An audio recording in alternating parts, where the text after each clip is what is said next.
So I've been using the Tangem wallet as my daily driver for 3 years now, and a lot has changed. When I first got it, there was no way to set up a seed phrase, they only had one design to choose from, and overall there was just a lot less stuff, which is exactly why this wallet was so good. Today, this is a completely different wallet, but is that a good thing? I'll let you decide. This is my long-term Tangem wallet review as a long-term user. Right off the bat, the greatest difference between Tangem and the 30 other hardware wallets I own is its design, which carries into every other aspect of this wallet. It's a mobile-only NFC wallet, so it only works with iOS and Android phones. Its design is the main reason Tangem can even offer a 25-year product replacement warranty because unlike other hardware wallets, it's just a card, which means there's less stuff to break. No screen, no batteries, no buttons. There's only two components, the EAL6 Plus secure element chip and the NFC antenna, and since those are sealed inside the card, the entire thing is waterproof and temperature resistant, as I've found out. I've put this wallet's durability to the test over the last 3 years, from leaving it in my car in the summer heat to letting my dog use it as a chew toy. It still works as if it's brand new, so durability is a bonus of the design. It's also EMP resistant and unaffected by X-ray machines, so going through airport security has never been an issue, which is one of the reasons why this is the only hardware wallet that I've ever traveled with. The other reason is because this doesn't even look like a crypto wallet. So you can throw it in your wallet next to your credit cards and it blends right in, especially if you go with the stealth design, which gives you 2 unbranded cards and 1 branded one. Speaking of designs, they have a lot of options to choose from now, from the classic black to the stealth. They release seasonal ones like this Sakura one. They have some Bitcoin editions, and they're constantly releasing new limited edition designs, which sounds like a small thing, but it actually makes using these wallets just a bit more fun. And then there's this. This is the Tangem ring. It works exactly like the cards, same security, same design, except it's hidden in plain sight on your finger, and every Tangem ring comes with 2 cards, so it's actually a practical option if you live a more active lifestyle like me. And the design carries into pricing too, making Tangem one of the most affordable hardware wallets on the market, ranging from $54 for a 2-pack up to $150 for the ring and 2 cards, and if you use my link down in the description, it'll save you even more money. But what about security? If you've been around Tangem at all over the past few years, then you've probably heard some of the rumors, which I just think comes with the territory, but the undeniable truth that most of the rumors I see ignore is the fact that Tangem has sold more than 6 million cards over the last 8 years, and not a single one has been compromised.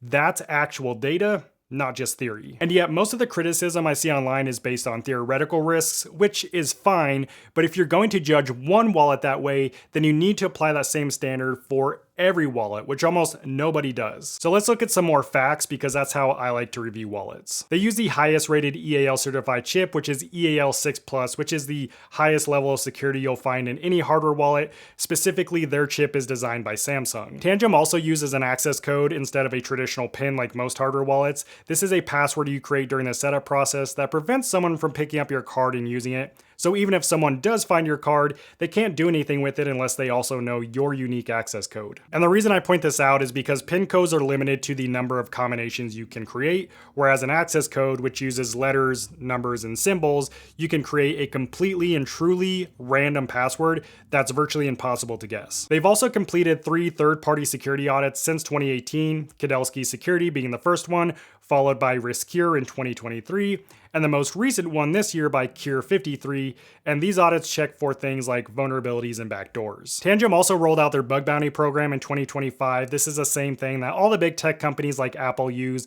It's designed to reward people who identify and report software vulnerabilities and bugs to help ensure a secure environment. Now, one thing people bring up a lot is the firmware. Tangem's firmware is 100% closed source, which could be a good or a bad thing depending on your preferences, but this is actually pretty common across wallets that use EAL rated security chips, because they have to sign a non-disclosure agreement with the chip manufacturer, basically saying we're not going to share any of the secrets that make this chip so secure. On the other hand, the Tangem app, which is what you use to manage the physical card, is 100% open source, so we get a mix of both approaches. Speaking of the app, let's talk about it and the overall user experience of this wallet, because this is where Tangem really separates itself from pretty much every other hardware wallet that I've used. Starting with the setup, there are two ways to set this wallet up. The first is without a seed phrase. In this case, your private keys are generated directly on the secure element chip inside the card. And the big advantage here is convenience. Setup takes about a minute because you don't have to write down any recovery words like you would with most other wallets,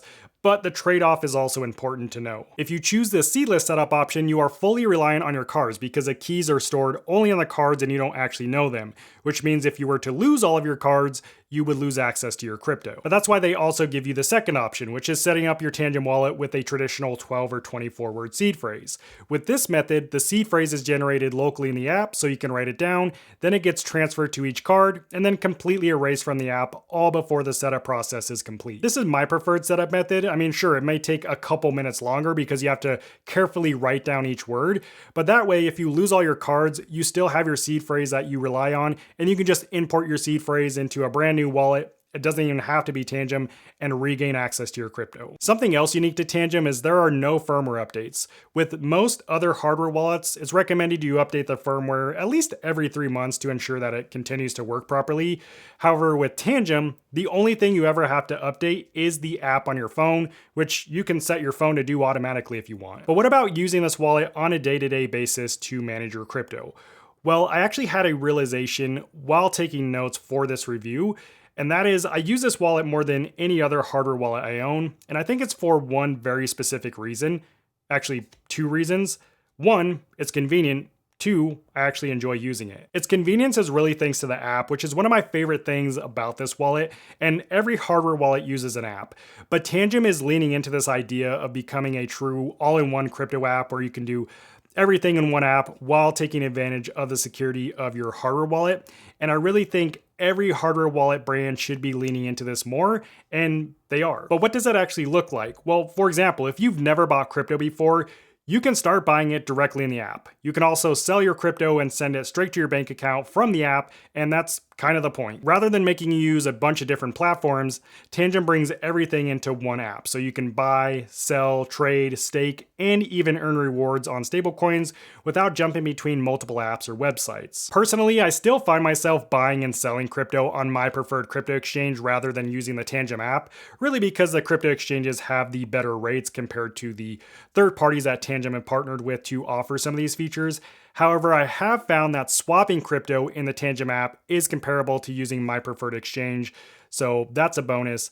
But if you don't care so much about the fees and you prefer convenience, then the Tangem app is awesome. But over the past few years, Tangem just keeps adding stuff to the app. They have a market data section where you can track and research pretty much any crypto, along with an AI-powered news feed that pulls in relevant crypto news right inside the app, and you can even filter it by different segments like market, banking, and regulation, all in one place, which is pretty cool. Now, if you're a more advanced user and you're into DeFi, things like decentralized crypto exchanges, Tangem does support Wallet Connect, so you can connect to different decentralized applications across Solana, Ethereum, and other EVM networks like Base. And they recently added a feature that makes using Wallet Connect a lot safer by targeting one of the main threats in crypto that a lot of people still don't know about, which is malicious transaction approvals. They integrated a security layer called Blockade. It scans millions of websites and decentralized app endpoints to flag things like malicious sites, suspicious transactions, or even known wallet drainers. And before you even sign anything, it simulates the transaction offline so you can see exactly what's about to happen before you actually approve the transaction. They also added another feature called Smart Gas, which addresses a really common but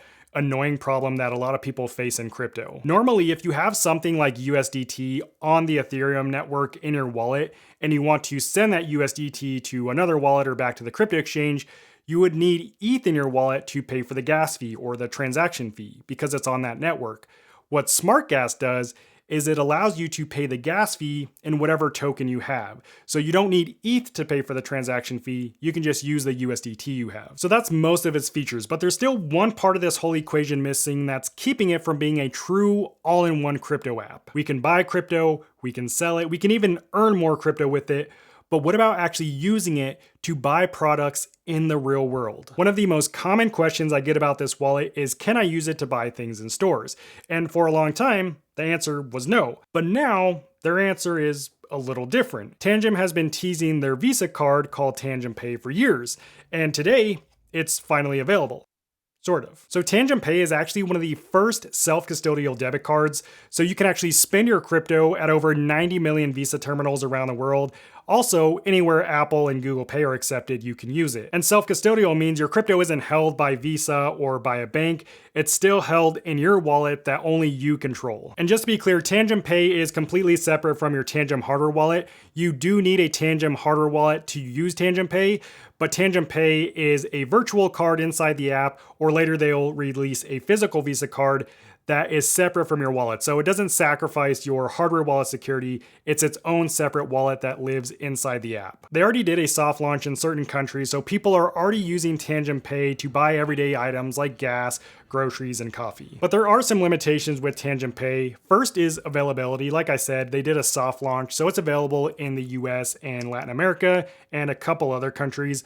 But even in the US, it's still not available in every state yet. For example, where I'm at, I'm still not able to use Tangem Pay. Second, it is a Visa product, so you have to go through KYC or Know Your Customer. So if privacy is one of your priorities, Tangem Pay probably isn't for you. And third, the only crypto Tangem Pay currently supports is USDC on the Polygon network. So if you're hoping to pay for your Starbucks order with your Bitcoin, not going to happen, at least not yet. That said, I really feel like being able to spend your crypto has been the missing piece of the puzzle for a long time, so this gets us one step closer to being able to do that without sacrificing security or control over crypto. Oh, and another thing I forgot to mention about Tangem is they have some of the best coin support out of all the hardware wallets on the market.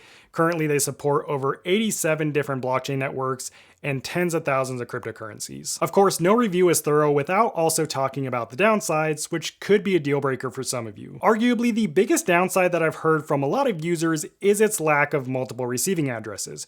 For example, with most hardware wallets, when you receive Bitcoin, the wallet will automatically generate a new Bitcoin receiving address for you every time. This can help increase privacy. But with Tangem, it only has one static address for each cryptocurrency that you own. So only one Bitcoin address, one Ethereum address, one Solana address, etc. This isn't really a huge concern for me, and the privacy aspect really only applies to Bitcoin because of how that network works. So if that's important to you, this feature is not available yet. They did recently add a multi-account feature though that lets you create up to 20 sub-accounts within one wallet, and each account has its own unique receiving address, but you have to set it up manually and it's still limited. The next con is if you prefer using your computer or even a tablet, or you just don't have a phone that has NFC, then you literally can't use Tangem.